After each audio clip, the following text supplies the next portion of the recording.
Sa ikalawang araw ng 3 araw na pagdarasal para kay Blessed Pedro Calungsod, isang banal na misa ang gagawin sa Church of Jesus sa bansang Italy. Alas 4 ng hapon doon o alas 10 naman ng gabi dito sa Pilipinas, isasagawa ang banal na misa.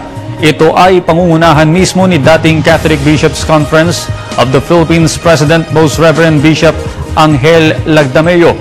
Nagsimula na ring magsidatingan sa Roma ang mga Filipino pilgrims at iba pang lahi para saksihan ang canonization ni Blessed Calungsod.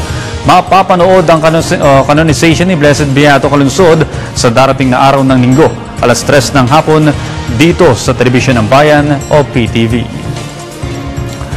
Sa iba pang balita, malabo na umanong maipasa ang sin tax bill sa buwan ng Nobyembre. Reaksyon ito ni Senate President Juan Ponce Enrile. Kasunod ng pagtitiyak ni Senate Ways and Means Acting Committee Chairman, Senador Franklin Drilon, na tatapusin nila sa kalagitnaan ng buwan ng Nobyembre ang panukalang batas na naglalayong taasan ang pagbubuwis sa alak at sigarilyo.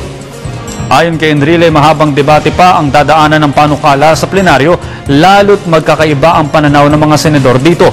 Iminungkahi naman ni Senador Enrile na dapat gumawa ng panibagong committee report si Drilon tulad ng pag-adapt ng bill ni Senadora Miriam Defensor Santiago o kaya ang pinagisang bersyon ng Kamara de Representantes.